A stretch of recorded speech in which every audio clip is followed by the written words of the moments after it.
Will all the members of council please come into the well? All the members of council would please come into the well.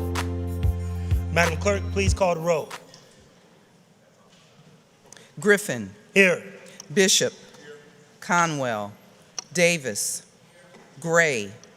Harsh. House Jones. Hudson. Jones. Casey.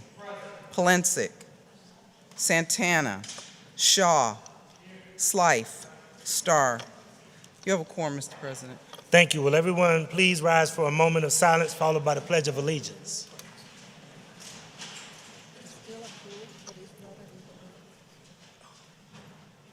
Thank you.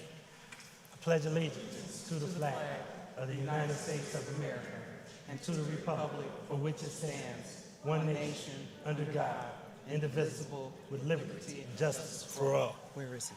I'll make the following statement. This meeting of Cleveland City Council is a lawful meeting.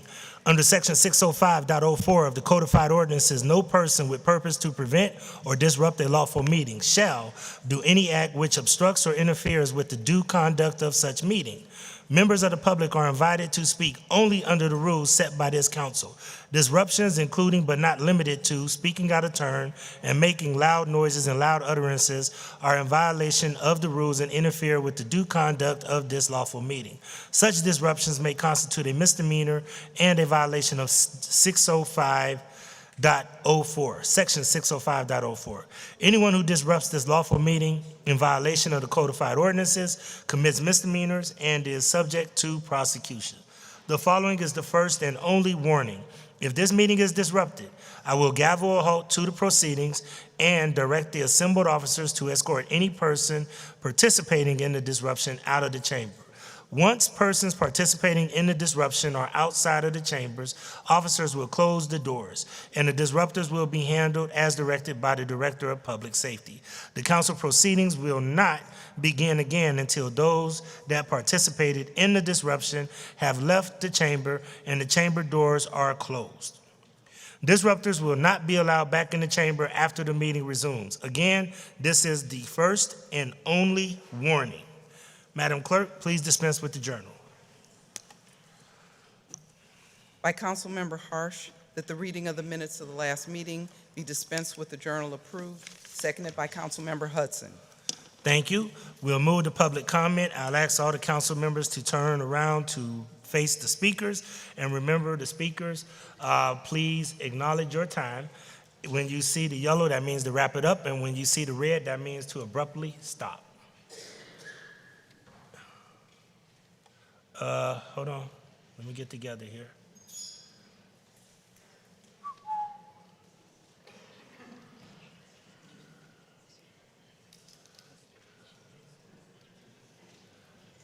Makita. Or who got this? Onita. Something is, how do you get this thing set up?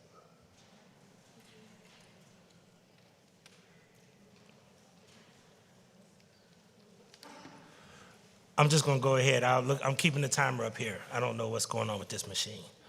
All right, we're going to go ahead and start. Hold on for a second. Hold on. Stop.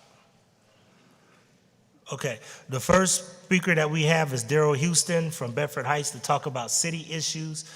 He is not representing anyone and not being paid by anyone. Mr. Houston, you have the floor. Good afternoon, everyone. First of all, I'd like to clear up a few things that's been stated about me and not being a resident of the city of Cleveland. I want my community to know that I was born and raised in the city of Cleveland, and I was also wrongfully imprisoned in the city of Cleveland. And I also have several different businesses in the city of Cleveland. Every business I've ever established been to give back to my community. And I realized that I could not do the recall myself because I'm not a resident of the city of Cleveland. So I did participate in joining in with a young man by the name of Juan Diaz for the recall. Now, the funny thing about this entire situation is that I didn't know that this young man was only 25 years old. He's married and has a child, and he has valid reasons for wanting to do a recall for his future of his child. I also did not realize that him and another gentleman, Richard Starr, are one of the two youngest people that represents two different generations of people that's speaking up for what's right in the communities right now. So I say that to say, as a 57-year-old man, I'm wondering where my colleagues are willing to speak up. I see this young generation speaking up, but I don't see the older generation leading the younger generation anymore. And that's a broken record now. And I think we can do better with that. So here's what I would like to tell my community. I appreciate all the pastors that's reaching out. I appreciate all of my constituents that's been reaching out. I hear you guys' cries about the concerns, and I'm going to answer the concerns to the best of my ability. And the main concern that you guys were crying out was that you do want the recall, you do want the mayor gone, but you didn't want Mark Griffin to be sitting in the seat. So I understand that as well. So what I plan to do, if this petition doesn't work out, which I see as some constitutional issues with the petition in itself, I'm going to deal with that as well.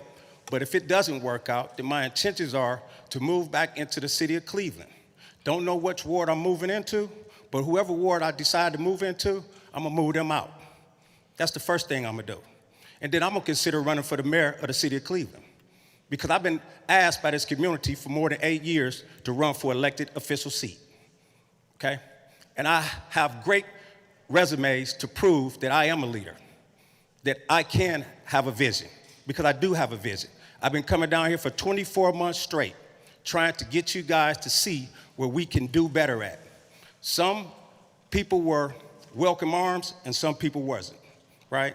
To the people that don't want to see change in this community, good luck, because there's a few more recalls coming.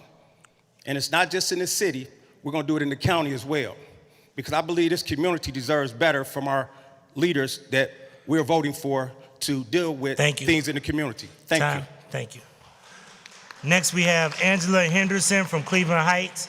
She represents NLI and NLC, and thanks for having our group during the meeting. She is not representing anyone, not being paid by anyone, but Miss Angela Henderson, if she could come forth.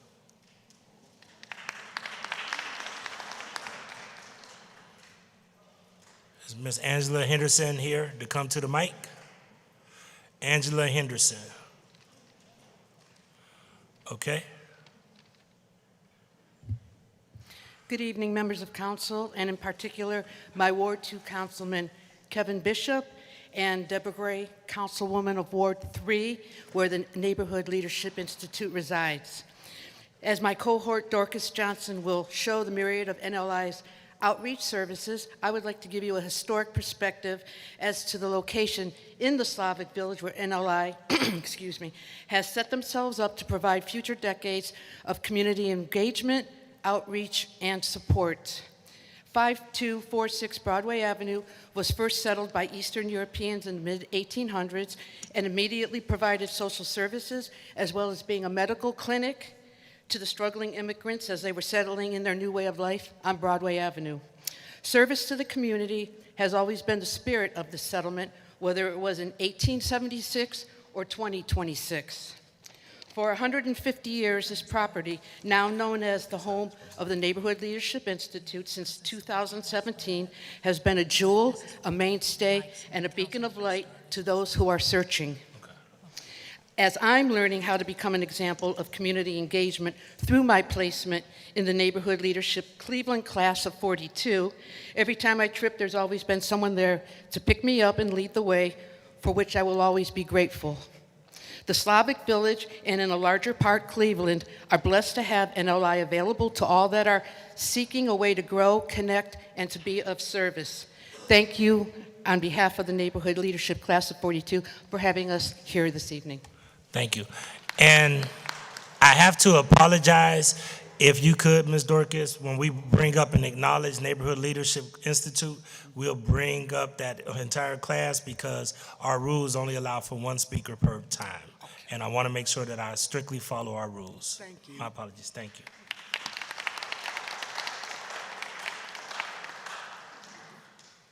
All right, next we have Matthew Straczynski from Ward 2 to talk about communications with the city. He is not representing anyone and not being paid by anyone. Mr. Straczynski, you have the floor. Yes, thank you. And again, it's a great honor speaking First, I want to talk about this mayor's chair situation, okay? I'd like to end this thing once and for all. Mr. Mayor, you probably don't have good advisors. What I would do is just pay the $2,500 and spend the chair, write a check out, give it to the city, so I don't have to hear Ed Gallick, okay, again on TV about this complaint. I think you're doing a great job as far as revitalizing the city, this city hall. I think you're doing a great job. I don't think you're being advised correctly. Just pay the check. Just write a check out and it'll be done. It'll be over with. That's what I would have did. When I was a building inspector here with the city of Cleveland, I didn't like my chair and I went and I bought a new one. And then when I left it with the city because I wasn't going to bring it out. They probably think I would steal it or something, you know. So I left it with a coworker and you move on. But, continue doing what you're doing because I do respect what you're doing. I want to talk about my main topic, which is Berkeley Front Airport. Can we just do both? Can we have Berkeley Front Airport and a park or whatever you want to build? I think we can do both, okay? And I've done a little research on this, okay? We don't want to lose this airport, okay? You do not want to lose this airport. I have the city of New Hampshire and Pennsylvania, which are already creating laws for flying vehicles, urban air mobility, flying vehicles, drones. This is something we're gonna really regret in 10 years. We don't want to lose this airport. You're going to see more housing. You're going to see more businesses in the city of Cleveland, and you're going to see more private planes that want to utilize that airport. I mean, it saves so much time. So you really have to think about this, okay? I mean, I'm a little older, than a lot of people here. I know things and I've experienced things and what's going to work and what isn't going to work. For God's sakes, take those lobbyists, have them come back to Cleveland, Ohio, and forget about it. Just keep this airport. Helicopters, okay, only have 400 miles that they can go to drop off organs. Planes, okay, can do 4,000 miles. So we need planes to be in the airport, okay? Helicopters are just going to be a local situation. So look into this. New Hampshire and Pennsylvania are already passing laws for this. And dig deep on it, okay? We can have both. Thank you. Thank you. Time. Next, we have Bridget Smith Jackson from East Cleveland to talk about housing solutions, not representing anyone, not being paid by anyone. Good evening. This Thursday, April 23rd, marks 10 months since the explosion at Rainbow Terrace Apartments. An explosion that that claimed the life of Mr. Cordell Sheffield, left 2 children burned on over 50% of their bodies, and displaced 44 families. 10 months. And for many, the crisis did not end that day. What happened there was not just a tragedy, it was the worst case result of what happens when negligence goes unchecked, when accountability is inconsistent, and when predatory housing practices are allowed to exist in silence. So I ask, what will this body do to ensure this does not happen again? Additionally, Ms. Novena Watkins is still homeless. Since the last time I stood here, she has received 2 additional denials for housing, not because she isn't trying, not because she did anything wrong, but because the system continues to fail her, and she is not alone. This is not just a housing issue, it's a systems failure, and system failures require action within your authority. City Council has power. Through the Housing Committee, you can hold hearings, call departments into alignment, review enforcement gaps, and advance legislation that strengthens tenant protections. You have the authority to require transparency, to demand data on inspections, violations, and repeat offenders, and to ensure that information leads to action. In partnership with the mayor's administration, you can ensure that building and housing law, fair housing, and community development are not working in silos, but in coordination. What residents are experiencing is fragmentation, and fragmentation creates gaps, and gaps are where people fall through. So I ask again, Use the Housing Committee as a vehicle for accountability. Convene the departments, establish a coordinated response, and move forward real enforceable protections, including anti-retaliation measures, clear enforcement pathways, and real consequences for continued non-compliance. As we see, without coordination, people suffer in silence and are left to pick up the pieces after disaster. The city remains reactive instead of preventive. Across the city, we have seen the pattern, from sewer failures in the Lakeshore community to deplorable living conditions at Park 85, to the closure of Vista 1 and 2, to the retaliatory displacement of Ms. Watkins, to the explosion at Rainbow Terrace. These are not separate incidents, they are connected. They are evidence, they are the cost of Clevelanders are paying for a housing system that is not working. And the reality is residents have been sounding the alarm, they have been reporting, they have been asking for help, and too often they have been met with delay, deflection, or silence. The body is publicly on notice. The question is, when will you take action? Because if telling the truth about safe living conditions can be ignored without consequence, cost someone their housing and or life, then what we have is not a housing issue, it's a power issue. And power, when left unchecked, becomes harm. The question is no Thank longer you. what's happening, it's what would you do? Thank you. Next we have Stephanie Thomas. Stephanie Thomas is from Ward 12 to talk about local carceral, jail or prison, institutional The system. local carceral institutional system. And she's not representing anyone and not being paid one. Stephanie, you have the floor. Hi, thank you for having me. The last time I was here, we talked about how the Cleveland police should not be equating low-income children who spray paint abandoned buildings and break into cars as terrorists, because it is dangerous rhetoric. Since then, under the guise of killing terrorists in Lebanon, Israel has used tanks and missiles to murder 2,200 people and displace over 1.3 million men, women, and children, primarily Muslims. Additionally, they have used chemical weapons to poison the earth, which feeds the people of Lebanon, and they have used bombs and controlled demolition to level most of the buildings in southern Lebanon. All of this is funded and aided through the United States of America.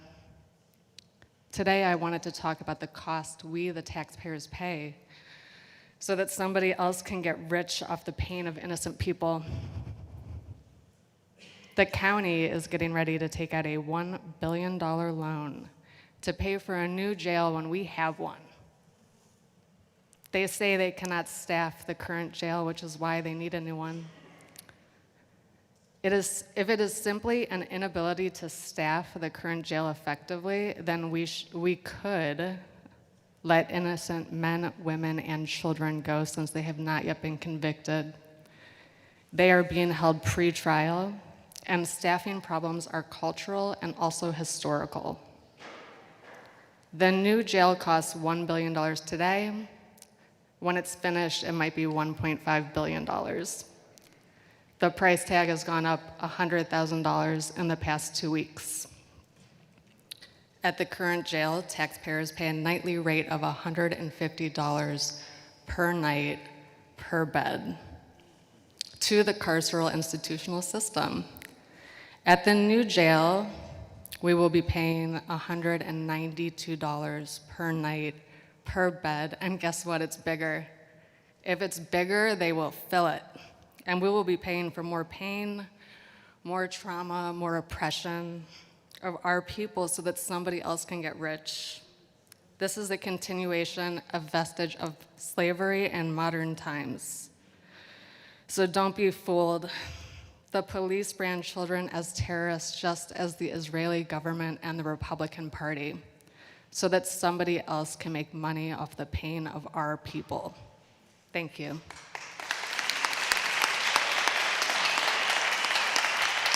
Next, we have Lauren Lawler from Cleveland to talk about infrastructure failures, water main breaks, power outages, and other city issues. She's not being paid by anyone and not representing anyone. Is Lauren here?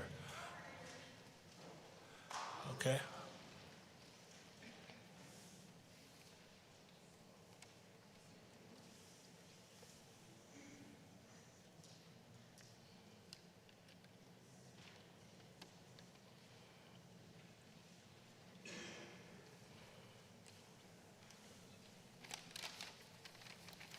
Hello, my name is Lauren Lawler.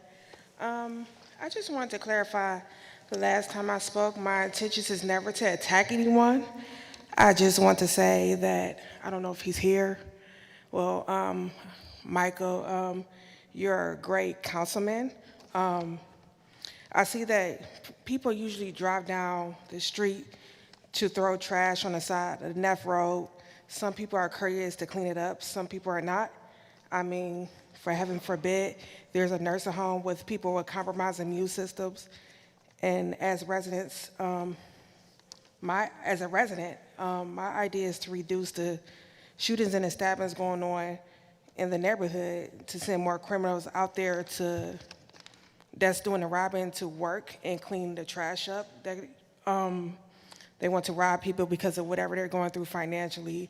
I see a lot of people crying because they can't find jobs or whatever case is. And I feel like as a resident, it's a good idea to send people out like that to, clean some of the trash up, or whatever case is. I feel like it's a win-win situation because the community will be cleaner with less criminals. I just want to clarify, the head person that's in charge of the trash unit, I don't know his name, said that he was going to get his power washer to clean the feces off the bus stop and it still smelled on the glass in front of this gas station in front of Savor Lot. But overall, I don't know if he's here, but Michael Polensik, you are a phenomenal councilman. I wasn't talking about you, but I appreciate you as a councilman. Thank you. Thank you. Next, we have Fauzi Badour. Fauzi Badour is from Ward 11 to talk about a hyperscale data center. He's not representing one and not being paid by one. Mr. Badour, you have the floor. Good evening, Council, Mayor Bibb, Cabinet. This petition, it does one thing. It allows the people of Ohio to decide for themselves matters that affect them all, the data center. Council, first I'm asking you to sign this petition. Some of you here already signed it. I'm asking the rest of this council, because you're good people, you belong to the people, sign this petition. Other thing, I'm asking this council to come up with a resolution to either reject the data center or put it off for a year, just to study the problem. They're invading farmlands, city lands, township lands, villages lands in Ohio. Ohio is their second biggest state after Virginia. We know in Virginia there was a revolution in the last election, and they're getting rid of them. Ohio right now is with 203, and they're aiming at 280 stations. Michigan, 58. West Virginia, 7. Pennsylvania, 100. Ohio is 280. That's not tech companies, that's $1 trillion corporate greed. He was asked last week if he thought the people of Ohio should decide this. Mike DeWine, the outgoing governor, said, no, not so fast. Yes, it is fast, Governor, faster than the time it takes you to get back home. This is the people of Ohio, and you're servant of the people of Ohio. He's standing, defending the data center. Everybody has an idea why. Council, in Cleveland, they have 2 locations. One up the street here on Rockwell, over 3 acres. In downtown Cleveland, they have over 3 acres. And then they have the IX Center. The IX Center, Cleveland acquired the IX Center, and some people here witnesses to that. Kevin Conwell, Mike Polensik, and you, Blaine. Cleveland gave up entire neighborhoods to acquire the IX Center. Not to put data center in it, to widen the runway for the airport so it becomes a true international airport. Thank you. Time. Thank you. Next, we have Justin Strico from Ward 12, talk about the future of Louisa May Alcott School. He is not being paid by anyone and not representing anyone. Justin, you have the floor. Hello, Council, Mayor, Administration. I'm going to start with some words you probably don't always hear. Thank you. I know that the process of having to make difficult decisions through CMSD to close a number of schools throughout the city is profoundly difficult, and I'm very appreciative of the mayor's administration as well as some of his staffers who have engaged with my neighborhood block club and had conversations and made sure that we understood how the process is expected to unfold and been relatively up to date with managing our expectations backwards about their aspirational timeline. In my block club, we conducted a survey, and I know that not every neighborhood around this city is as necessarily tenacious as Clifton Baltic neighbors, so I wanted to share with all of you some of the results that we had. We had 53 different residents from around my neighborhood fill out open-ended questions and allowed them to express what they would like to see and what they're concerned about. 70% of our neighbors explicitly referenced either one of two, if not both, things as concerns. One, that the building would remain vacant. I don't need to explain that concern to all of you. It's a concern that you have for your school buildings that are slated for closure in your districts. The other one is housing. I know that I've heard leaders in the city government time and time again speak about the need and how we need to address housing, the housing crisis. And what I don't often hear is the word affordability. If we are going to build a vibrant city of the future, we need to make sure that the people who can afford to live in this city also have money to patronize restaurants, nightclubs. I love that new bill to reduce the local venue that was in tax, so thank you for that. Tangent. But these are things. So when using terms like market rate housing, I just wanted to make sure to take a second and remind folks, when you use tax subsidies, when you use tax incentives, it is no longer market rate. You are creating a market distortion. You are creating an incentive for the value of that property to be sold higher than the market would typically bear, which is going to raise the valuations of those communities, which is going to put further stress on the property taxes of your residents who are doing the very patriotic thing and paying their fucking taxes. Excuse my language. So, please, please, please take that into consideration as you're thinking about how to address housing overall. And so that's what I have to say about that. Just want to flag that. On a personal note, some of you know me. I spent 10 years in Washington, D.C. as a public interest lobbyist, and I saw legislation introduced last week that profoundly concerns me, and that's the use of cannabis tax revenue for personal counsel's discretionary funds. As somebody who worked on this issue with leaders like then Senator Kamala Harris and Jerry Nadler, who carried our bill, those taxes should go to who was harmed, not people who look like me. Time, thank you.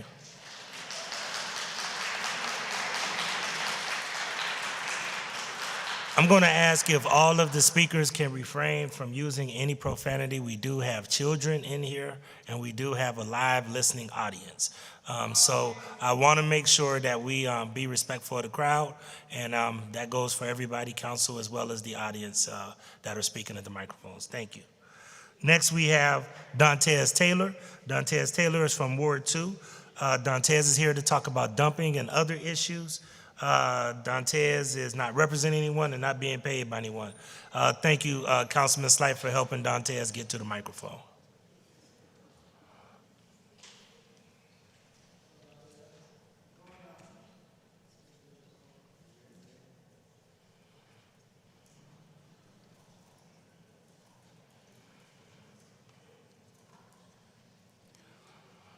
Thank you, Mr. Taylor. You have the floor. Hello, my name is Dantes Taylor, and I would like to know what can y'all do about dumping on different properties, because they're dumping in different areas all the time, and you call in on it, and it still sometimes sit there 2 or 3 months at a time. Yes, it do. And I hope that we can get this dumping under control and figure out how to get these lots attainable to the residents, so we won't have this dumping in our communities out here and everything else. And I am about to bring out a petition for paratransit and see how we can get. I would like to figure out how we can sit down and with paratransit and figure out how to get their system better.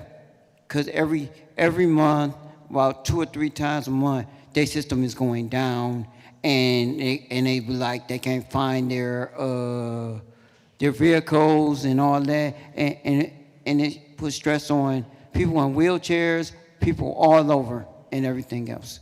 And God bless. Thank you.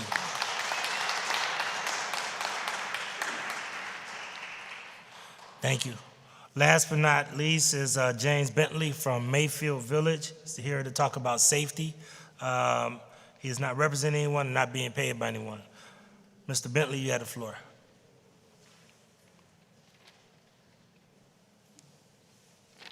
Good evening, Mayor Bibb and relevant city officials. I'm writing to formally report a hostile work environment, ongoing retaliation, and serious concerns for my personal safety stemming from a prior workplace violence. On October 24, 24, I was physically assaulted twice by my supervisor, Don Kluppel, in the presence of a witness, Bill Carreras. I filed a police report following this incident. The severity of Mr. Kluppel's conduct was later substantiated by Human Resources, specifically Ariel Flores, who confirmed the findings of workplace violence on January 14, 2024. The prosecutor's office subsequently pursued this matter, and subpoenas were served for the court proceedings. Mr. Kluppel was arrested at the job site, escorted off the property, and dismissed from his position. Despite being the victim, I was displaced from my regular job assignment at West 41st on October 28th, 2024, and reassigned at 1300 Lakeside for my protection, as communicated by Assistant Commissioner Bernie Jackson. This resulted in my removal from my department for over a year until my return as of recent, back in January 5th, 2026. Shockingly, Mr. Kluppel was rehired December 29th, 2025. A no-contact order had been put in place for my safety through legal counsel, which I hired.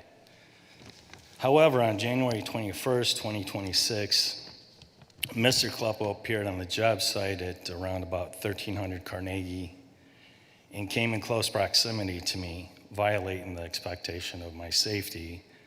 This incident triggered a PTSD episode directly related to the prior assault.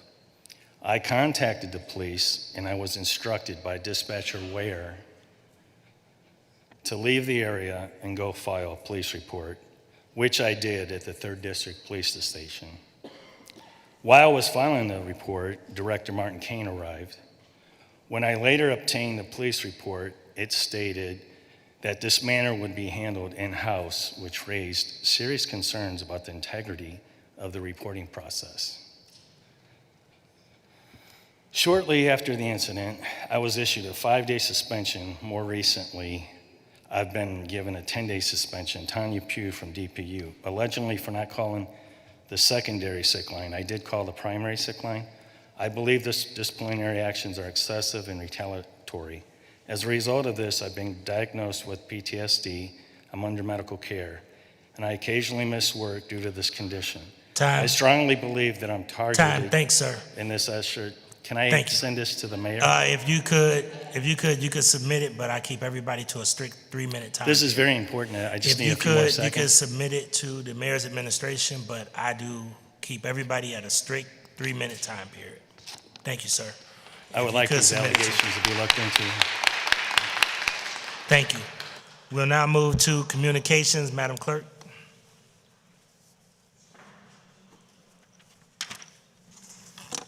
File number 525-2026 from Cleveland Foundation, first quarter 2026 report for Neighborhood Safety Fund pursuant to ordinance 486-2023, passed May 15th, 2023, received. File number 526-2026 from Mayor Justin M. Bibb, appointment to Community Relations Board, Brandon Ngo, appointment for a 4-year term ending March 31st, 2030, received. File number 527-2026 from Mayor Justin M. Bibb, appointment to Community Relations Board, Reverend Anthony Small, appointment for a 4-year term ending March 31st, 2030, received. File number 528-2026 from Mayor Justin M. Bibb, appointments to Community Relations Board, Ms. Stephanie Morrison Herbick,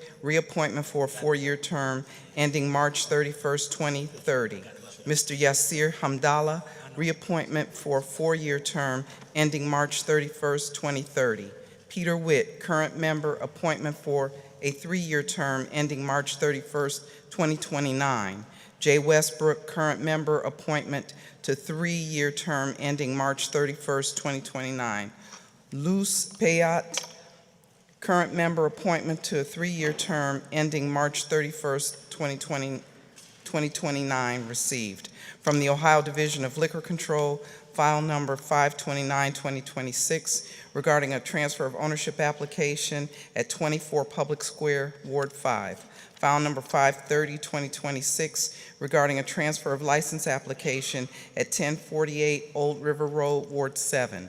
File number 531-2026, regarding a new license application at 4611 West 130th Street, Ward 13. Thank you. Are there any condolence resolutions? Resolutions of condolence by Councilmember Santana for Hector L. Caraballo Sr., by Councilmember Polensek for Mila Chapman, by Councilmember Starr for Sabrina Christina Stein, by Councilmember Slife for Kalima Maroon Gazul. Are there any other condolence resolutions? Councilman Brian Casey. Madam Clerk, can you please hold out a number for James Jimmy Dean, longtime union labor leader in the city who passed away? Thank you. So noted. Thank you. Do we have any other condolence resolutions? Seeing no other condolence resolutions, will all council members rise for a moment of silence?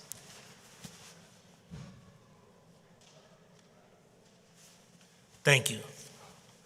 Are there any congratulatory resolutions? Resolutions of congratulations by Councilmember Jones for Isaiah Waiters, by Councilmember Slife for Jimmy Haas, by Councilmember Griffin for Robert Johnson Jr., by Councilmember Griffin for Gerald A. Moore, by Councilmember Griffin for Bishop John Wesley Siggers, by Councilmember Santana for Neighborhood Family Practice on their grand opening. Resolutions of recognition by Councilmember Hudson for National Library Workers' Day, by Councilmember Conwell for Raven Walker, by Councilmember Griffin for Neighborhood Leadership Institute, Class 42, by Councilmember Griffin for Akilu Demesi, Cleveland International Hall of Fame honoree, by Councilmember Griffin for Andy Fedinsky, Cleveland International Hall of Fame honoree, by Councilmember Griffin for Lucy Torres, Cleveland International Hall of Fame honoree, by Councilmember Griffin for Sheena Thane, by Councilmember Slife for Andre Murphy. Thank you. We have a few presentations. I'm going to ask for all of the presenters to please be brief with your presentations. We have a few more that we were not aware of, but I'm going to start out with Councilwoman Nikki Hudson, and we're going to celebrate National Library Workers' Day. If the colleagues can open up the well, if our colleagues can open up the well for any guests that we have, library workers, if you want to join Councilwoman Hudson to my right, your left. And Councilwoman Hudson can assume the microphone. And I'm going to ask our colleagues if they can keep the doors of the well open. Thank you, Mr. President. As our library workers make their way inside the well, I'm going to read part of this proclamation. I'm very grateful to have 2 libraries in my ward. One that is on Lorraine. I had my ward meeting there last week, and I was very fortunate to have them welcome me after hours. And then the new Karam Senior Living Center, which is currently being constructed.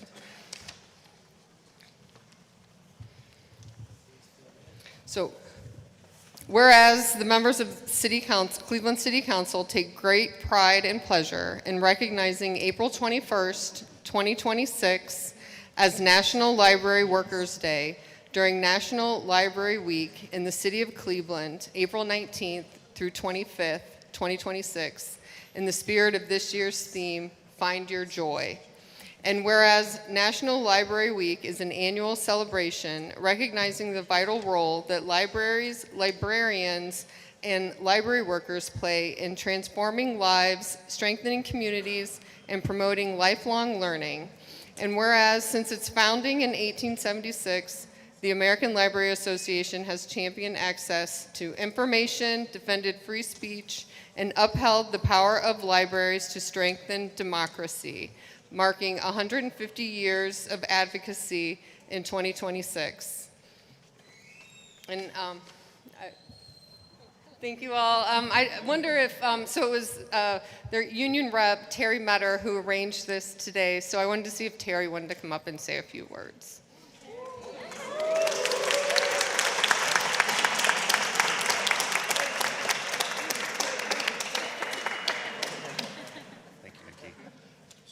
Thank you, members of this body, and my union siblings behind me. We are all here for each other, but we also serve you, your constituents, and your communities every day. We appreciate this resolution in recognition of National Library Workers Day. We would also appreciate your support as we are in a contract campaign with the library, hoping to keep our working conditions and keep up with inflation, so we can all invest in our homes, in our communities, and in our families, and continue to show up and do the work we love every day. Thank you so much for your support and for all the people behind me.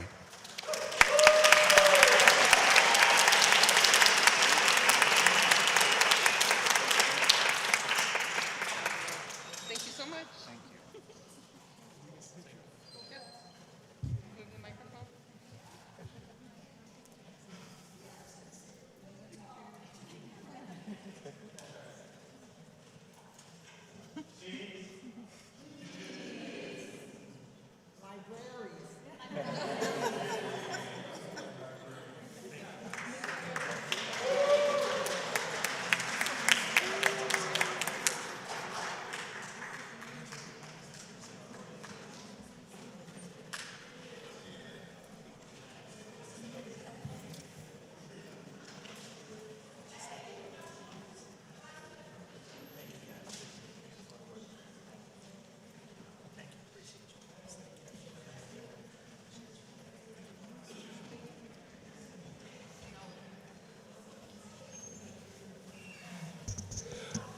I do want to acknowledge, if I could the Youth Congress please stand, the Youth Congress?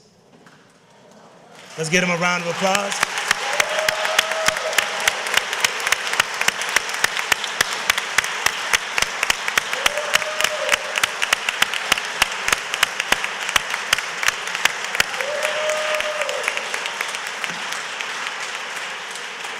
Thank you all so much for your service, and thank you, Ms. Ullery and your team, for making sure that they came here today to see democracy in action. Neighborhood Leadership Institute, Mr. Travell Harp and Mr. Don Slocum, if you guys can join us, and then anybody from your team, if they could join us. Please open the well for any Neighborhood Leadership Institute.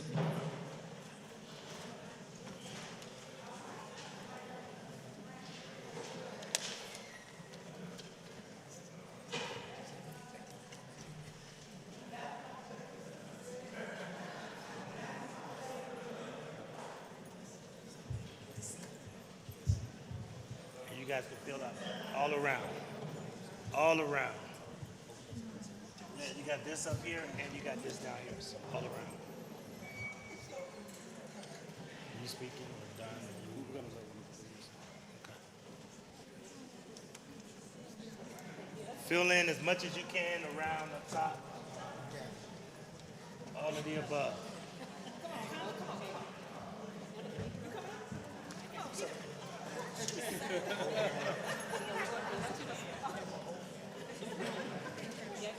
I mean,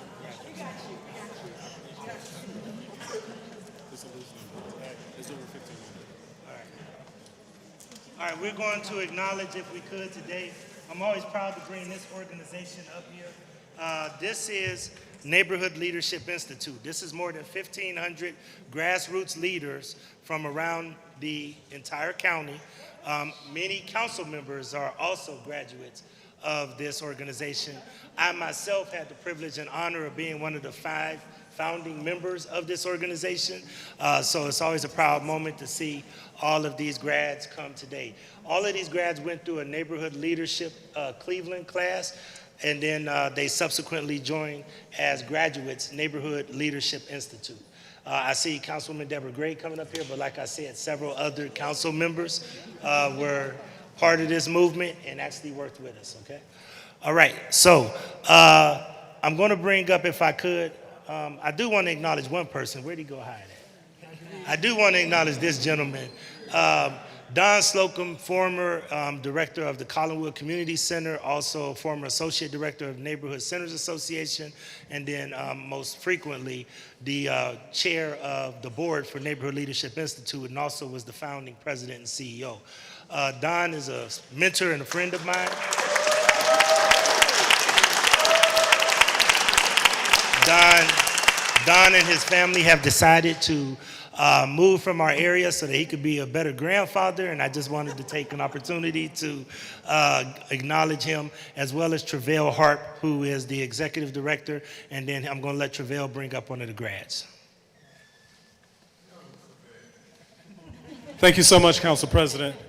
What we do at Neighborhood Leadership Institute, we invest in people, develop leaders, transform communities. That's as simple as it gets, because we know when you invest in community, right? When you invest in people, you get the best that community has to offer. And so without further ado, we're gonna bring up Dorcas, and she's gonna give some words about her experience. Give her a hand, y'all. Thank you. Hello, I'm Dorcas Johnson. I'm in the current class. We graduate next month in May. And we're over 1,500 people that we're following in leadership and service to our communities in training, networking, project conceptualization, fun, and overall leadership. We thank all esteemed leaders as civic hosts to us, constituents, city staff, etc., for allowing us to come see civics all the way live and in person tonight. Thank you very much.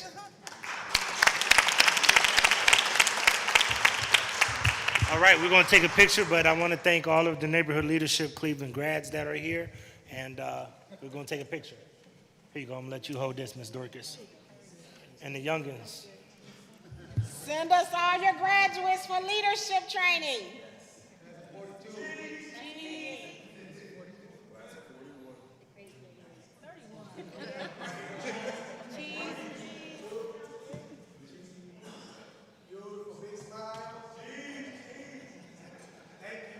Outstanding. Here goes the sleeve right here. Thank you.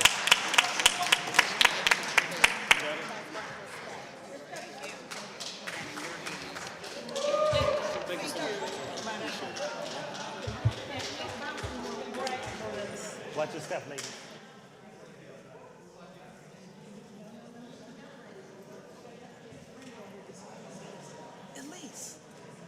Elise.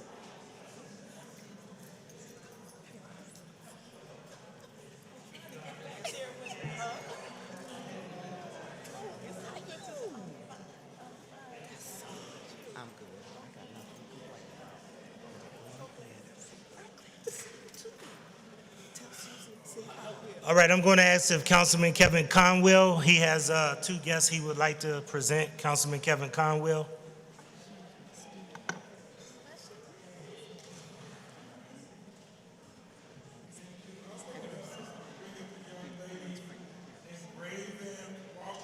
Ms. Walker, Raven Walker, can we open up the well for Raven Walker? Is she here, Raven Walker? Come on up, young lady. This young lady exemplifies true leadership. She's dealing with epilepsy, and she wanted to give back to the community to help people out in the community. And that's one thing about leadership, is to work. And I really, really appreciated that when I got a chance to talk with you and meet with you. So let me say this. On the behalf of the 374,000 residents in the city of Cleveland and the members of Cleveland City Council are pleased to recognize you, Raven Walker, the founding of the Living for Epilepsy Initiative, for her extraordinary work, unwavering dedication, and heartfelt commitment to uplifting individuals and families affected by epilepsy throughout the city of Cleveland and Cuyahoga County. I'm going to skip and go down here. Your mission deeply is rooted in life experience, and purpose continues to honor the influence of mentors and loved ones while building a legacy of service for future generations. Additionally, a vision for the future is being realized through your efforts to transform the landscape of epilepsy awareness, ensuring that individuals of all backgrounds are empowered, educated, and equipped to live without limits. Now, therefore, this has been approved by Cleveland City Council. You are a young person, you work in the community, you from the community, and you have the goodness of the community at heart. Raven?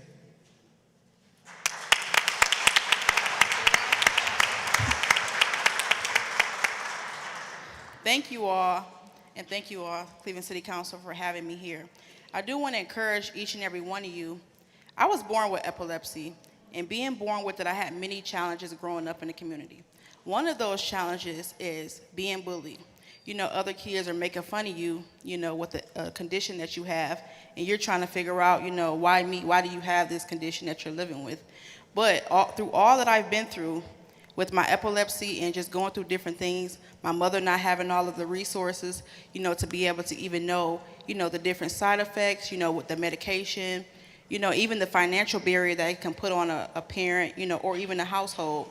You know, I want to also you all take and be encouraged tonight that epilepsy it's not about me. I started my organization because the Lord called me to start my organization. By the grace of God, I wanted to go forth and be able to help the people in the community because it's bigger than me. It's about everyone. So for me, I'm just the vessel in the face to be able to help and empower those in the community. And I want everybody to come together in unity. And that's one of the things that we as a community have to get better at, is coming together as a community and be stronger and uplift those. Because it can be a lot on a single mother, a single father, someone living in a household taking care of kids. They might not have all the financial support to be able to support someone with epilepsy or even a child or an adult. So I also want you to be encouraged tonight that this organization that I started was also something to be able to impact the community and also uplift everyone. Not just, you know, African American minority is a group that I work with, but I work with all races from all different walks of life. And I want you all to be encouraged. And also, just being here tonight and thanking you guys for all being here. This also means a lot for me to be here, to be standing here talking with you. It's a miracle. Because at 12 years old, the doctors told my mother that she was not going to be able to see me live my adulthood. So it's a miracle that I'm here. And like I say, I'm just the face and the vessel to be able to help those to get where they need to go with epilepsy and to be encouraged. I want to be able to work with all of the wards to bring awareness and safety to the community because it's important. It's something that is overlooked, and we as a community have to come together in unity to be able to help those individuals that are struggling. You might have epilepsy, but you might be dealing with a mental health situation, and you might need to have a counselor, somebody to talk to be able to help you get through that. Also, I am one of 3.5 million people living with epilepsy. Each year, over 6,000 Americans die from epilepsy. An African American and minority community like mine make up a greater number of those deaths. So everyone living with epilepsy deserves support. And this is my mission, this is my vision, and this is who I am. And I am Raven, and I am committed into ensuring that every family and small business in our region is prepared to face epilepsy with courage and understanding. Thank you. You know, I want to take a picture with you, but I need the council president. She's pushing her way through. As I always say, you got to walk it like you talk it or you lose that beat. And Mr. Mayor, you as well with this young lady here. She's giving back to the community. She's walking it, and you're not just talking it. You know, so we're going to take a picture with you to support you, the young people.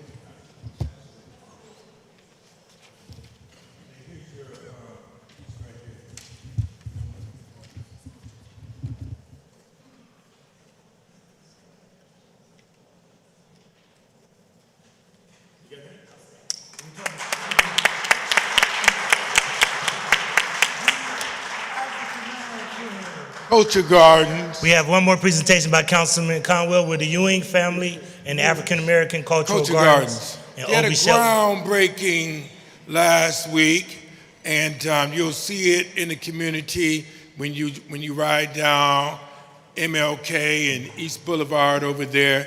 Come on up, Obie Shelton. Did you bring your violin with you also? You got to practice anywhere and everywhere.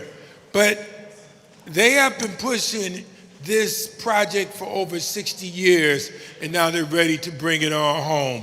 And they they did a groundbreaking last week. Come on, Ewing. You know, when you open up the dictionary, man, I see you when you look at Black history, and which is very, very important. This African American Cultural Gardens, when you pass by it, you see the door of no return. The door of no return come from the Ivory Coast of Senegal and Nigeria and Niger and Ghana that's over there. And when black folks see this and everybody, you have pride because you see that, and it goes through the Middle Passage from Senegal to the Middle Passage is Jamaica, Puerto Rico, Dominican Republic, and many of my people that went through that went to South America as well as North America. But when you see African American history, well, that's African history too. So we want to bring you guys up, and the city want to do, and where's Casey at? He mentioned it last time that we can try to figure out a way on how to help to close this project out. And when our children, come on up, Brian Casey, you can, council member. You was there too, and Kevin Bishop, and anyone else that wants to stand with this, Kevin Bishop, because this is pride not only for Cleveland, not only for the African American community, but it's pride for America, so we can see this through. I want to yield to you. Who wants to speak in behalf real quick? Obie. I'm probably the newest comer on this, but it's such an honor to represent the African American Cultural Garden, which has been in the works for 61 years. And we finally have been able to get enough money to break ground and build a garden that is going to be representative. Yeah.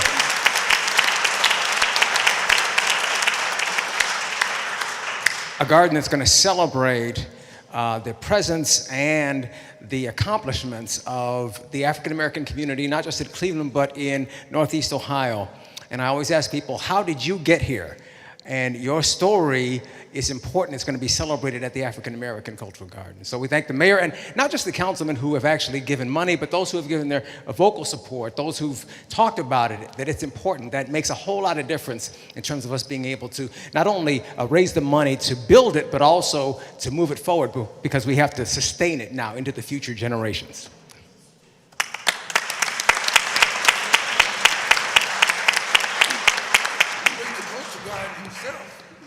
I would be remiss if I did not give testimony to the tireless efforts of all these persons that made this possible.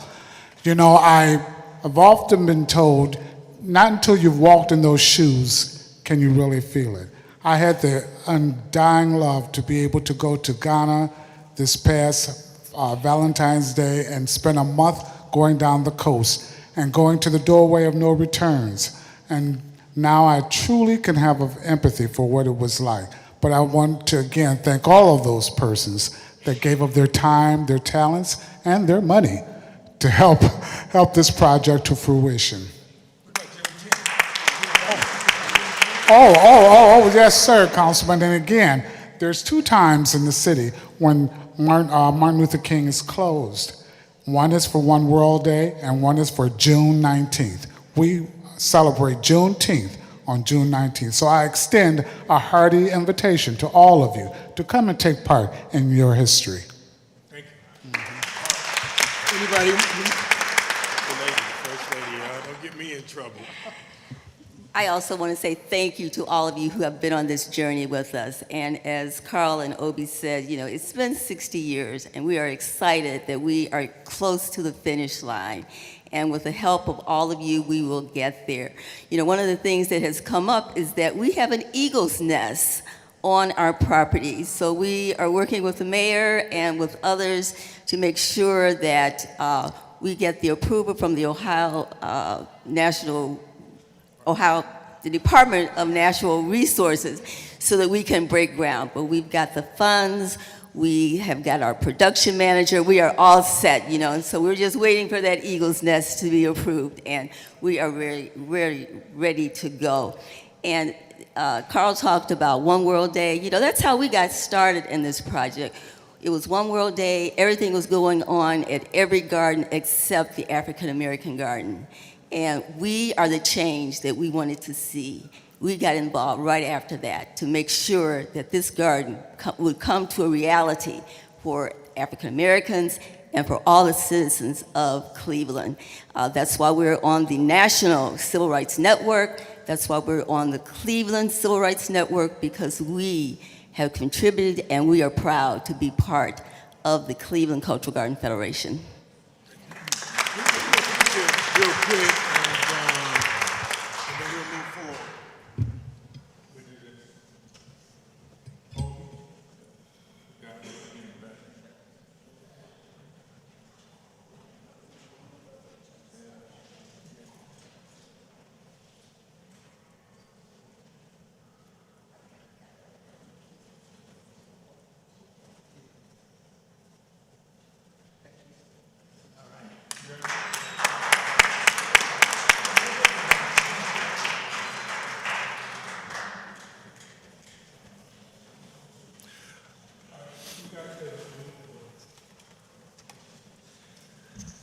All right, thank you.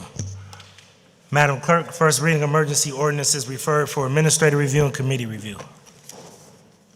Ordinance 516, 2026 by Councilmember Griffin by departmental request, authorizing the Director of Finance to enter into one or more contracts with one or more insurance carriers to procure various types of comprehensive insurance coverage needed to maintain continuous coverage for municipal operations, including policy renewals, adjustments, and other related services for a period of 3 years with 2 one-year options to renew, exercisable by the Director of Finance.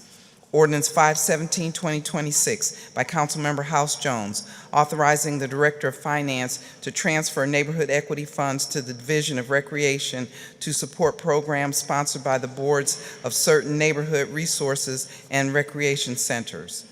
Ordinance 518, 2026 by Councilmembers Santana and Griffin by departmental request to amend sections 2, 3, 5, and 8 of Ordinance 858, 2025 relating to budget allocations received from HUD for the 2025 Community Development Block Grant, Home Investment Partnerships Act Grant, Emergency Solutions Grant, and Housing Opportunities for Persons with AIDS Grant.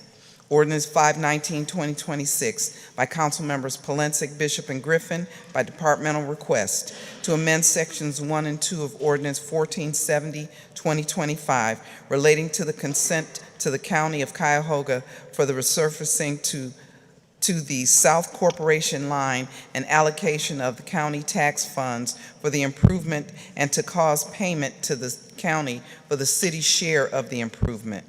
Ordinance 520, 2026 by Councilmembers, by Councilmembers Santana and Griffin by departmental request, authorizing the Director of Community Development to apply for and accept grants from the United States Department of Housing and Urban Development for fiscal year 2026 under the Title I of the Housing and Community Development Act of 1974 for the 2026 Community Development Block Grant Program, Federal Home Investment Partnerships Act Program, Emergency Solutions Grant Program, and the Housing Opportunities for Persons with AIDS Program.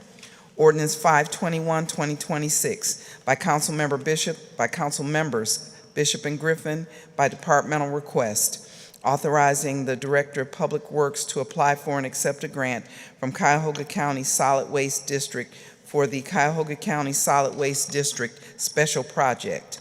Ordinance 522, 2026, by Councilmember Bishop, to amend Section 453.01, 403.04, and 06 of the codified ordinances, and Ordinance 1806-2000 passed March 19th, 2021, relating to paid parking regulations.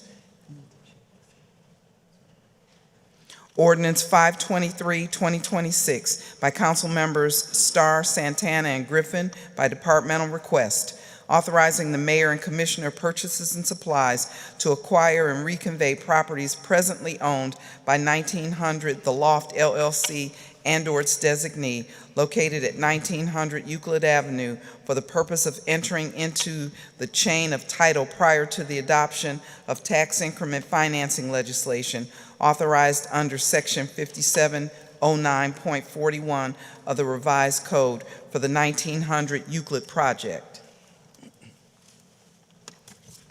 Thank you. First reading emergency ordinances to be passed. Ordinance 511, 2026, by Councilmember Harsh, authorizing the Clerk of Council to enter into a Fifth Amendment to the agreement with iVideo for additional labor and travel hours on on-site troubleshooting, maintenance, and system-related services for the audio upgrade to the council chamber and the Mercedes Cotner Committee Room for Cleveland City Council.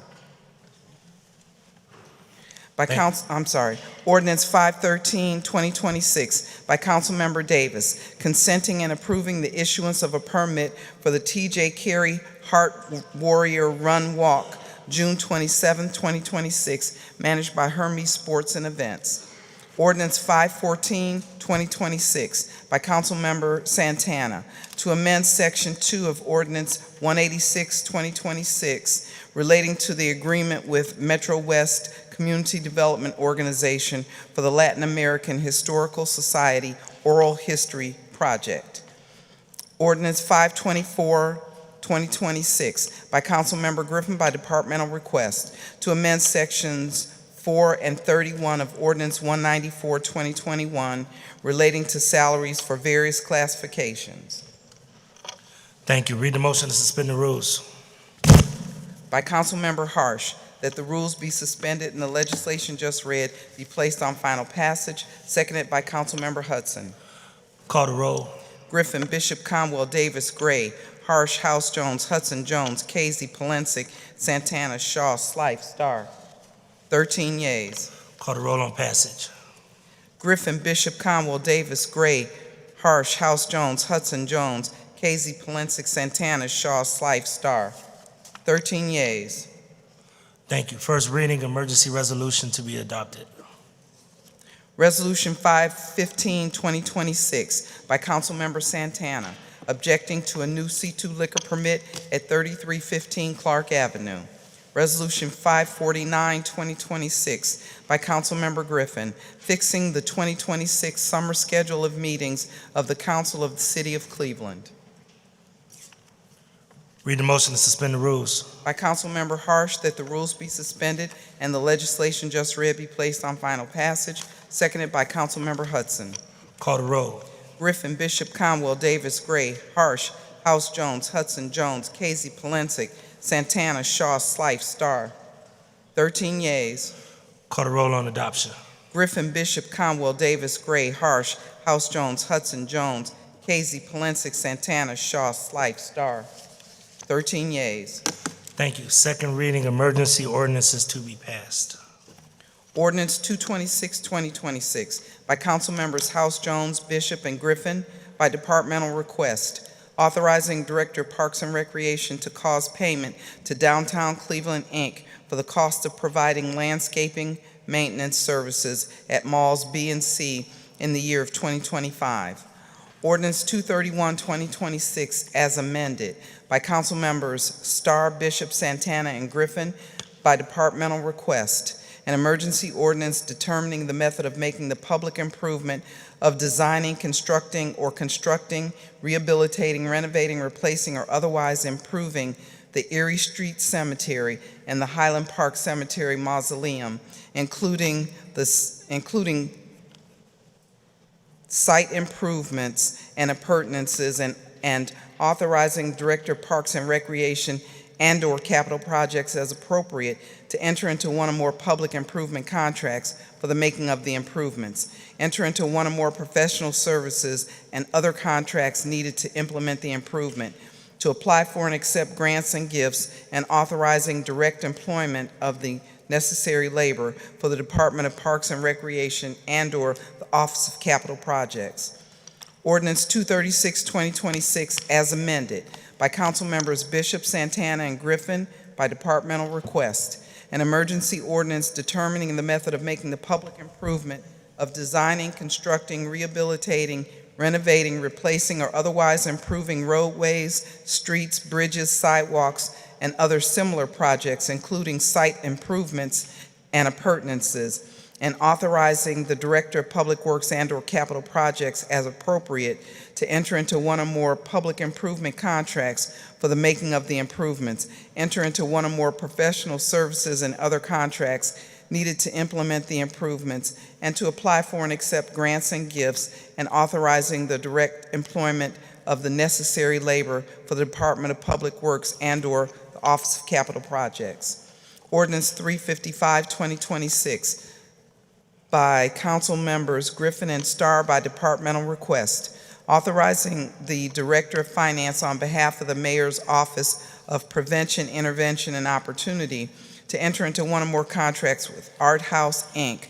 for the purpose of providing art lessons and activities with artists for youth and young adults under the city's out of school time program for a period of 1 year, with 2 one-year options to renew, exercisable by the Director of Finance.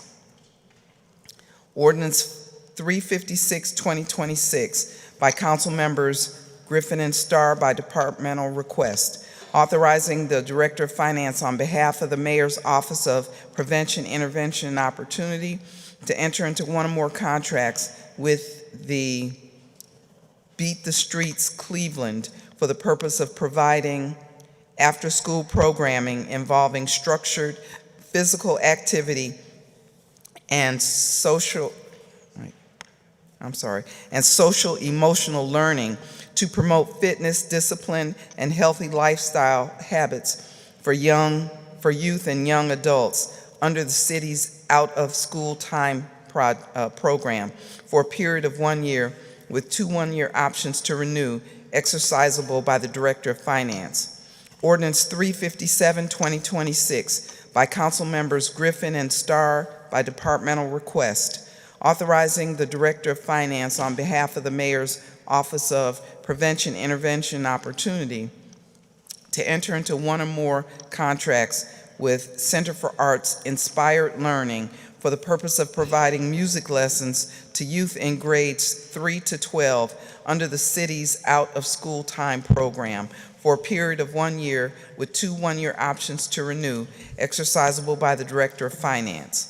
Ordinance 358, 2026, by Council Members Griffin and Starr, by departmental request, authorizing the Director of Finance on behalf of the Mayor's Office of Prevention, Intervention, and Opportunity to enter into one or more contracts with Holden Forests and Gardens for the purpose of providing hands-on STEM-based educational experiences under the city's out-of-the-school time program for a period of 1 year, with 2 one-year options to renew, exercisable by the Director of Finance.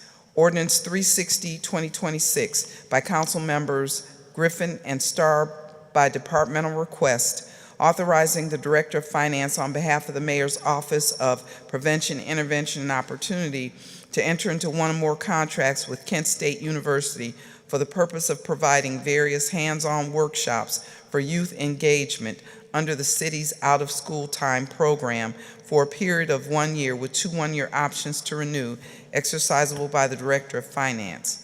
Ordinance 361, 2026, by Council Members Griffin and Starr by departmental request, authorizing the Director of Finance on behalf of the Mayor's Office of Prevention, Intervention, and Opportunity to enter into one or more contracts with Making a Difference Consulting, LLC, for the purpose of providing an 8-week-long summer program focused on well-being and college career readiness for youth in the age range of 11 to 17 under the city's out-of-school time program for a period of 1 year with 2 one-year options to renew, exercisable by the Director of Finance. Ordinance 362, 2026, by Council Members Griffin and Starr by departmental request, authorizing the Director of Finance on behalf of the Mayor's Office of Prevention, Intervention, and Opportunity to enter into one or more contracts with Eleanor B. Rainey Memorial Institute for the purpose of providing various arts education and enrichment activities under the city's out-of-school time program for a period of 1 year with 2 one-year options to renew, exercisable by the Director of Finance. Ordinance 363, 2026, by Council Members Casey and Griffin by departmental request, authorizing the Director of Public Utilities to enter into one or more requirement contracts without competitive bidding with Murphy Tractor and Equipment for the purchase of proprietary replacement parts for heavy-duty construction equipment and labor and materials to repair and maintain the proprietary equipment for the divisions of Water, Cleveland Public Power, Water Pollution Control, Department of Public Utilities for a period of 2 years.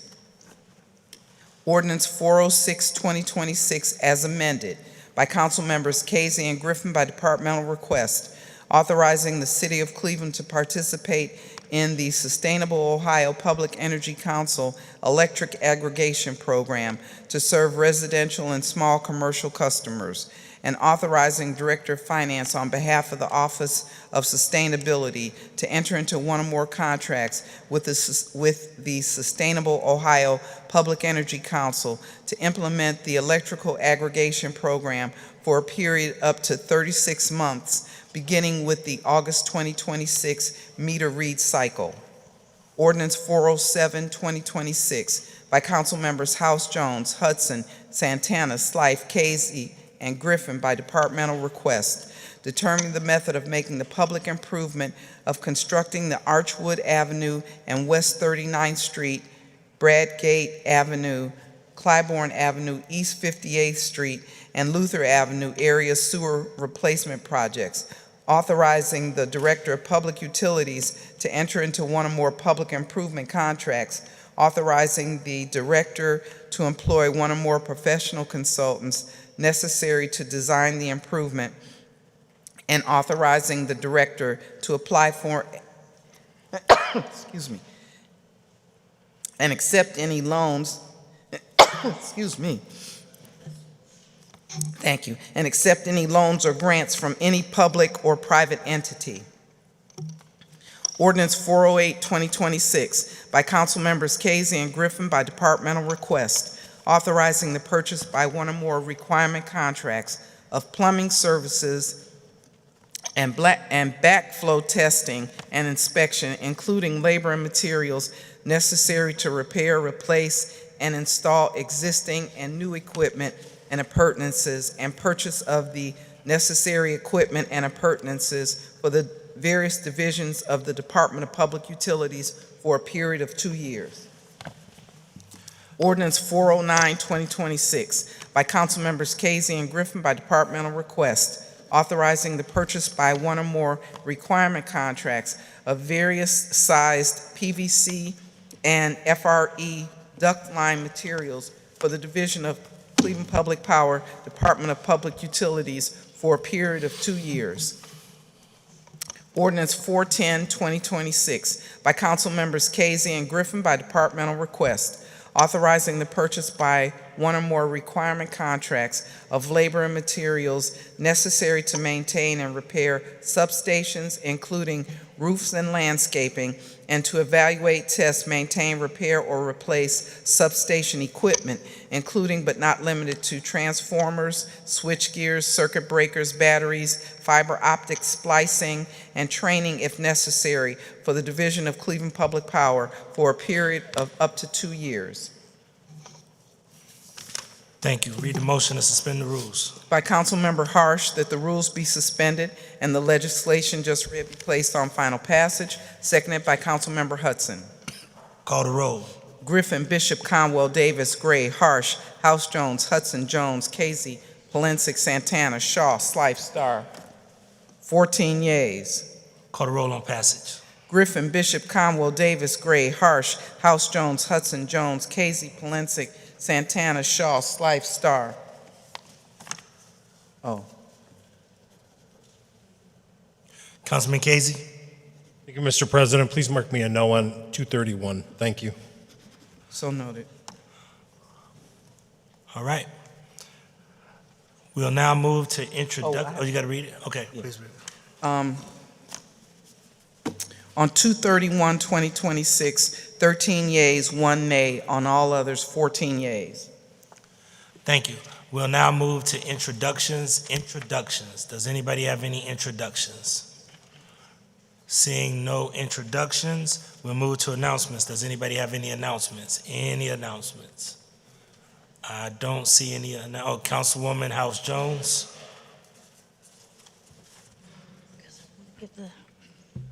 Oh, yes. Just wanted to extend an invitation out. The Commission on Black Women and Girls will be having a public meeting that will be out in the community this upcoming Thursday, April 23rd at Bridge City Church, located at 3381 Fulton Road, starting at 5 o'clock. So just wanted the public to know. Thank you. It's outside of City Hall. Thank you. Councilman Michael or Councilman Kevin Conwell. Yeah, you know, Council President, Melissa, I think it's Hirsch. Garrett Hirsch. Yeah. She's downstairs. It used to be a snack bar down there. Remember, I used to do events at her place for the community.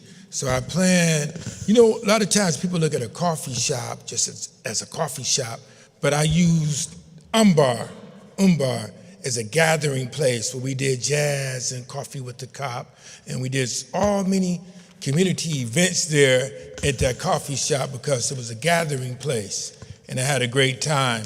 So I plan to do some events here at City Hall with her when I went down there today. Matter of fact, I'll probably bring some of my band members next week, maybe even next week, and we bring some city employees down there and we do what we do. Because the coffee shop, you use it, it can be a gathering place. You think it limited if you just think a coffee shop. So I had a great time with her. They give good services, and I'm glad to see that she's here. Thank you very much for that announcement. Thank you. Thank you. We're going to go to miscellaneous. I am holding everybody to the 4-minute time limit. The one person that has asked for extended period of time has been Councilman Michael Polensek. Councilman Polensek, you have the floor. Thank you, Mr. Chairman, honorable colleagues, Mr. Mayor, members of the administration. I rise to discuss the ongoing controversy and, quite frankly, outrageous situation we are dealing with within the city of Cleveland pertaining to our public school system and a proposed closure of 18 schools. Mr. Chairman, I've done a lot of research. I've done a lot of deep diving into this issue. We're confronted with 18 schools being closed on the east side. 18 schools being closed. I'm told 16 of those are on the east side of the city, on top of the 29 that have already been closed on the east side of the city. Mr. Chairman, when I look at what's being presented to us, and what I'm going to say is what I've already said to the mayor in his red room. They told us that there would be no teachers laid off. No teachers laid off. Now 410 are going. We didn't know at the time that we spoke that there would be 410 teachers, when we were told that no teachers would be laid off. They were going to be reassigned to the other schools. But now what we have found out, that the students are not going to the other schools, as we were told. They're bailing. They're bailing out of the city. They're going to the systems with open enrollment, like in the city of Euclid, East Cleveland at Shaw, and all the charter schools. As the mayor knows, I presented to him a spreadsheet I gave to Michelle Pomerantz, and I gave this to Dr. Morgan when I met with him face to face, showing where all the charter schools were on the northeast side of the city, charter and parochial schools, and what was going to happen. Just what I predicted was going to happen has happened. Families are bailing out of the east side, northeast side, and yet when you go to the United States Census data, it will show you that the greater Collinwood community had one of the least population losses in the city of Cleveland, on the east side of the city. So think about that for a moment. The neighborhood that has among the least population loss now is going to have 3 schools closed on the extreme north to the east side, and then one in my colleague's ward at Kenneth Clement All Boys Leadership Academy. Now we learn that Collinwood High School graduates will not even be allowed to graduate from the school. They have to go somewhere else. And why? Because it is allegedly going to be too hot in the auditorium and that the PA system doesn't work. But yet thousands and thousands of students have graduated from Collinwood High School, that auditorium, including myself, our Congresswoman, Stephanie Tubbs Jones, George Voinovich, I could go on the list, who graduated from that auditorium. Kids have got to go someplace else now. They want to kill the name Collinwood High School. They want to just extinguish it. 100 years old, largest high school in the city of Cleveland, 300,000 square feet. We're going to kill it.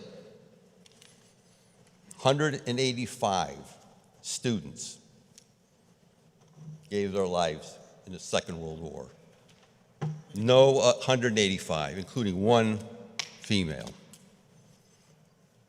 Largest loss of life of any school in the Second World War in the city of Cleveland.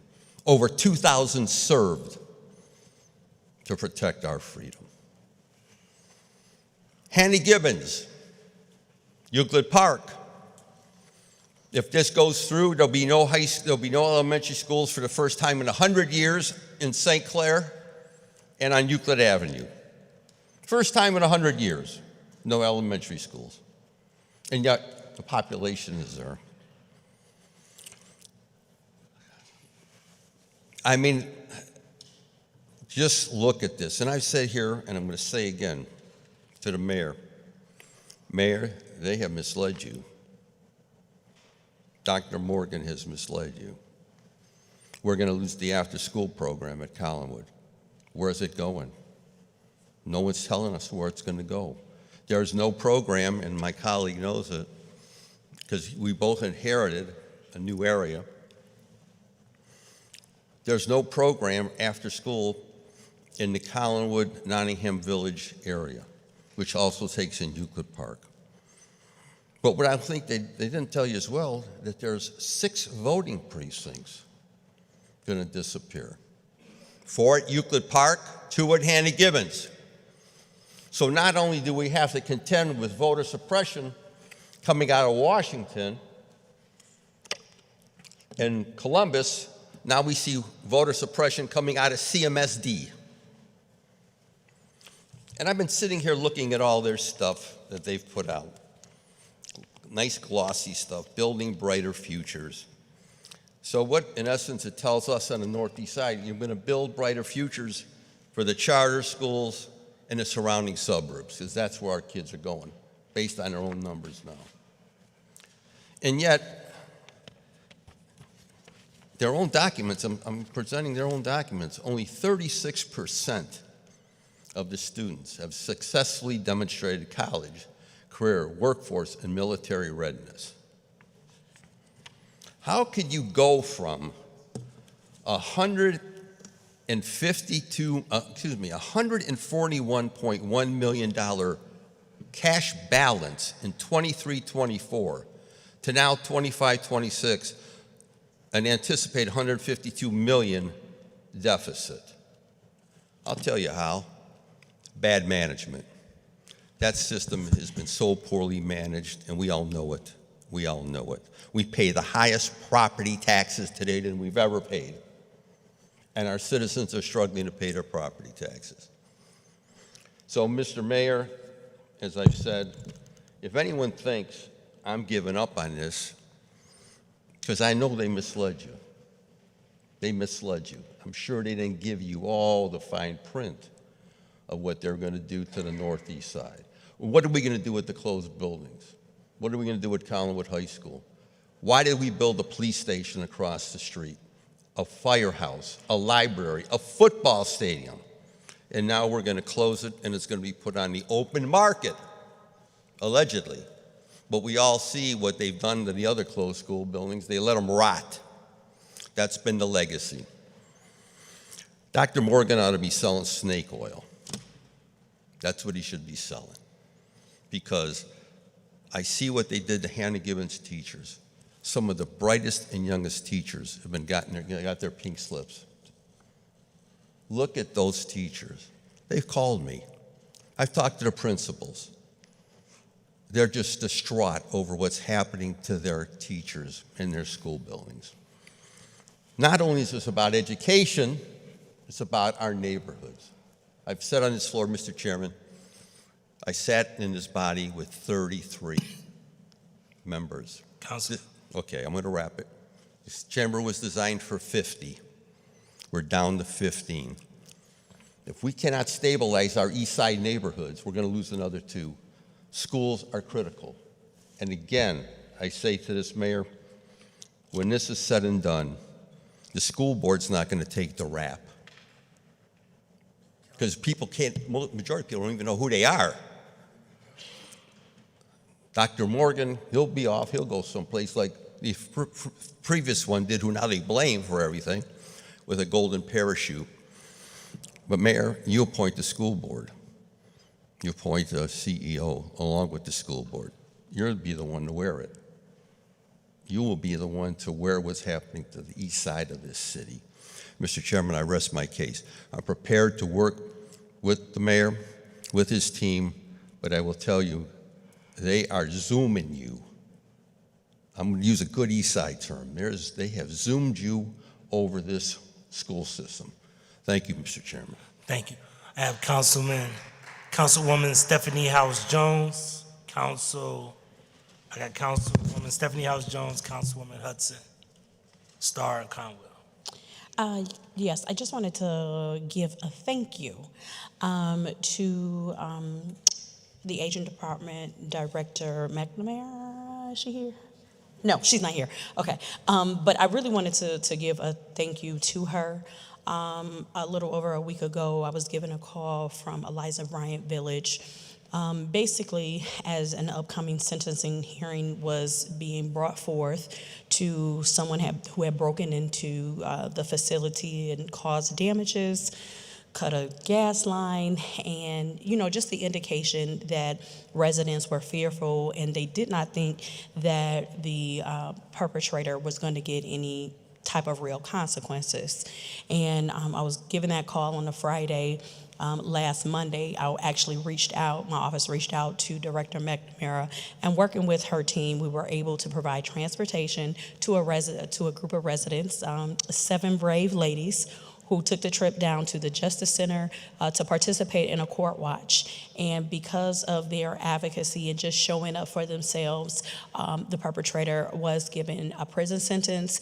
And, I really count that as a win, because many times people don't believe that people listen to us, that our voices are not in power, but it was just in a short period of time to show that what we can do when we work together. And I really want to just say thank you to the Department of Aging for partnering with residents at Eliza Bryan Village to be able to show up for themselves. So many thanks. Thank you. Thank you. Next, I have Councilwoman Nikki Hudson, then Councilman Starr, then Councilman Conway. Thank you, Mr. Chair. I rise today to ask for prayers for local trail building legend Lenny Stover, who unfortunately suffered a medical emergency while mowing the grass last week. I'm not sure if all of you are aware of who Lenny is, but you might know of one of the trails that he helped create beginning in the 1990s with the Rotary Club of Cleveland. And Lenny's motto is it's easier to ask forgiveness than to get permission, and he certainly lived by that motto. I met Lenny last year when I became aware of what I thought would be an overgrown trail in what is now my new ward in Old Brooklyn. It's the Snake Hill Trail, which is a vacated roadway that leads down to Wildlife Way by the zoo. And I met with the Friends of Snake Hill group to hike this trail last summer. And I geared up, even though it was hot outside, because I was expecting to, find overgrown trees and a lot of brush. And instead, I found a beautifully maintained trail. And I found out that's because of Lenny Stover. Lenny Stover, on his own, he went down there with his pickup truck, and he cleared away the fallen trees, and he cleared away the brush so that people in the neighborhood could enjoy this beautiful trail. And this isn't the only trail that he created. He created many throughout Northeast Ohio. And I had the privilege of taking Lenny's Red Line Greenway tour in his pickup truck, which is quite an experience if anyone's ever been on it, and saw some hidden spots like Graffiti Gulch and a few other urban treasures. And I just wanted to take a minute to remind everyone that live every day to the fullest. It's important to take advantage of the time that we have and leave your mark like Lenny has. Thank you. Next, we have Councilman Richard Starr.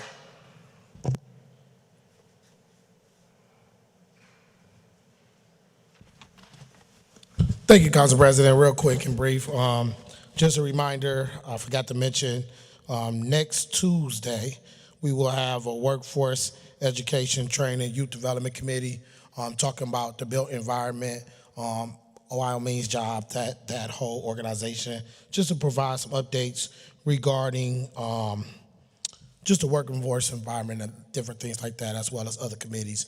We're going to have 2 more meetings about different initiatives with this committee before we go to recess in June.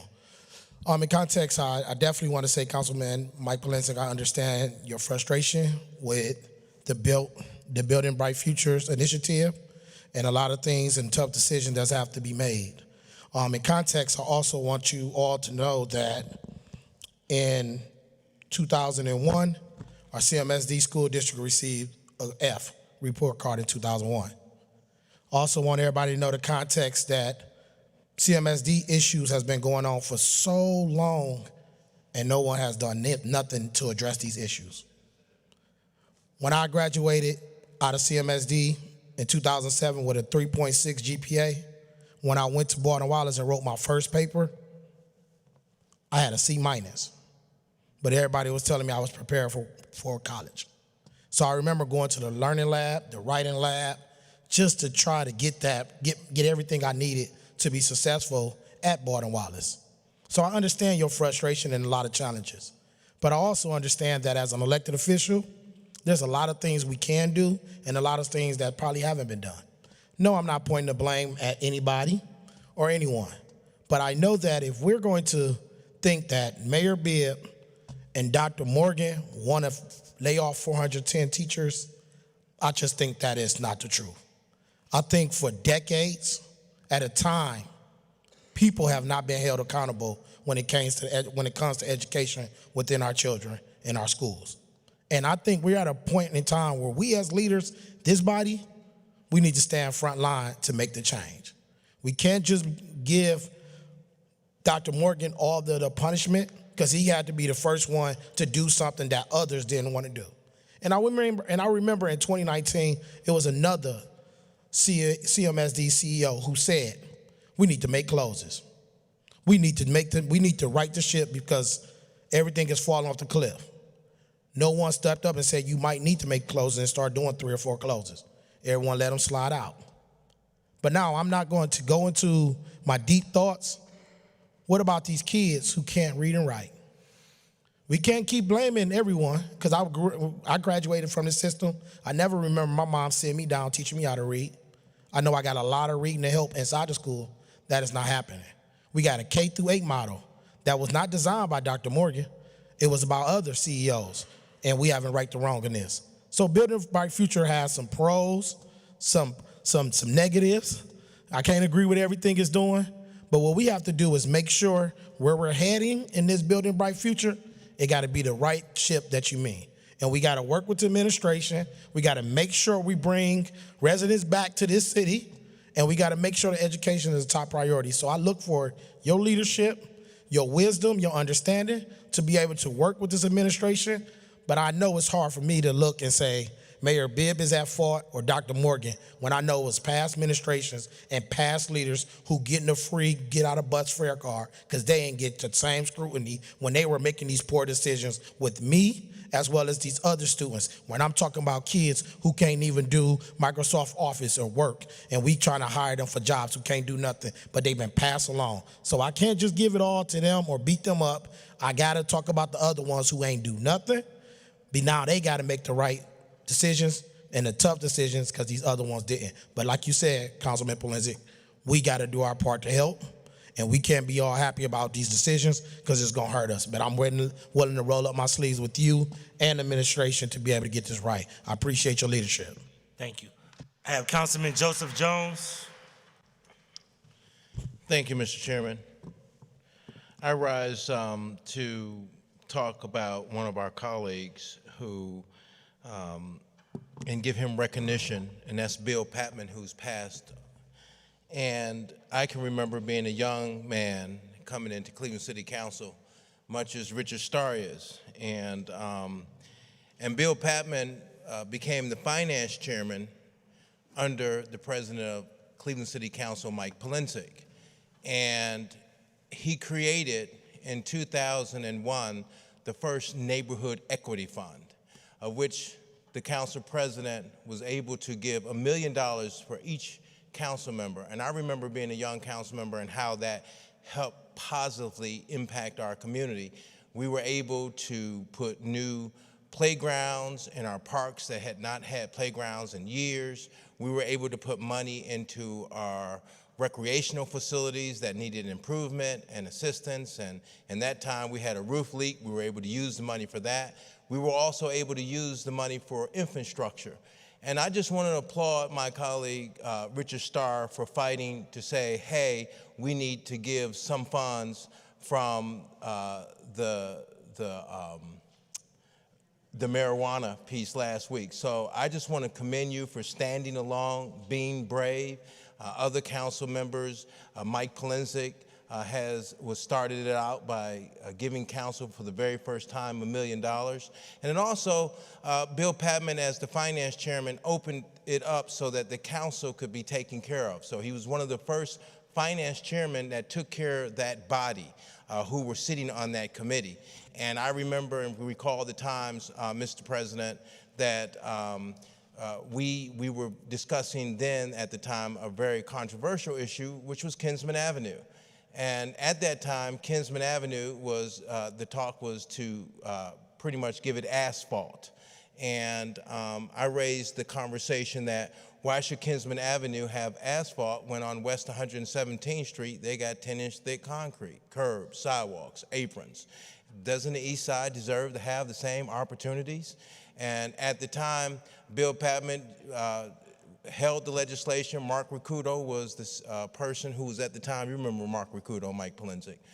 And then Fannie Lewis, one of the moral foundations of council at the time, woke up and said, yes, we need to do something about Kinsman Avenue. At the time, Kinsman Avenue was a heavy traffic road, and it was so bumpy, and it was so wacky that we needed to do something, and we needed to do something immediately. And I just want to just take that opportunity to give him the recognition that's due him, creating a First Neighborhood Equity Fund, as well as making sure that concrete was put in place on Kinsman Avenue. And Kinsman Avenue is still smooth some 23 years later after that street has been put in.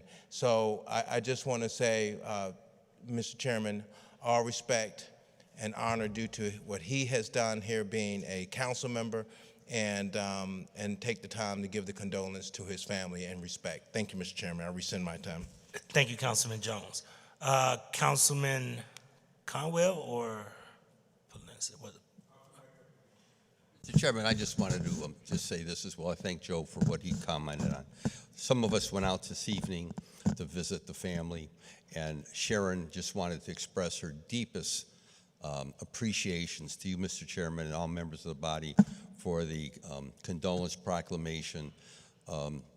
Bill's family greatly appreciated, and I just needed to say that the family has always been a part of this council. So she wanted to express that through Kevin Conwell, myself, Councilman Bishop, who went out as well, to all members of the body. Appreciation. Thank you. Thank you for going to represent us. Councilman Kevin Conwell. Thank you very much. I want to echo, let me say some of this with it. We need to, Mr. President, order a bus or a van and look at some of the, not the good projects that's happening, that the area that I inherited on January the 6th, he's right.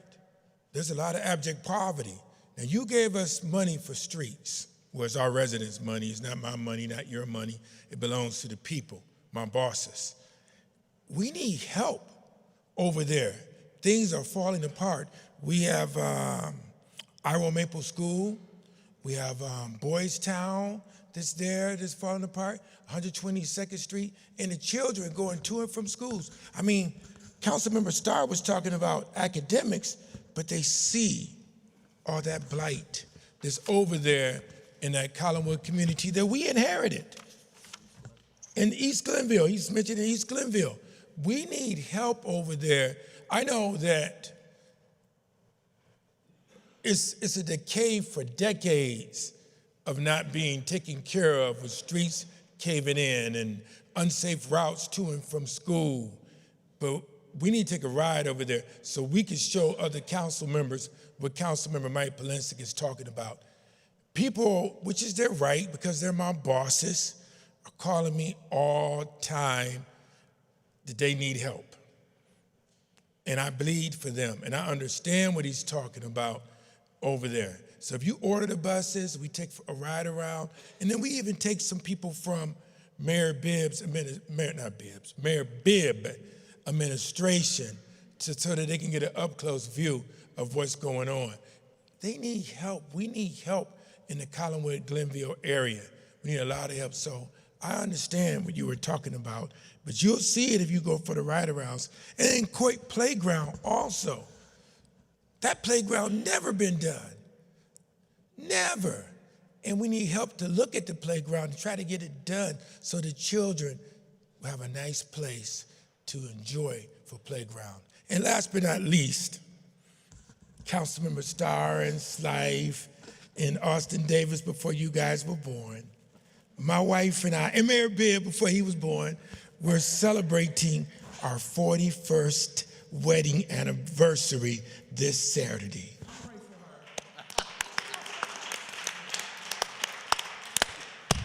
I had to hit you with that one. Thank you, Councilman. That concludes miscellaneous. Madam Clerk, please excuse the absences. By Councilmember Harsh, that the absence of Councilmember Santana is hereby excused, seconded by Councilmember Hudson. Thank you, Madam Clerk, for excusing the absences. Council is adjourned to the call of the chair. The next meeting will be on next Monday, April the 27th.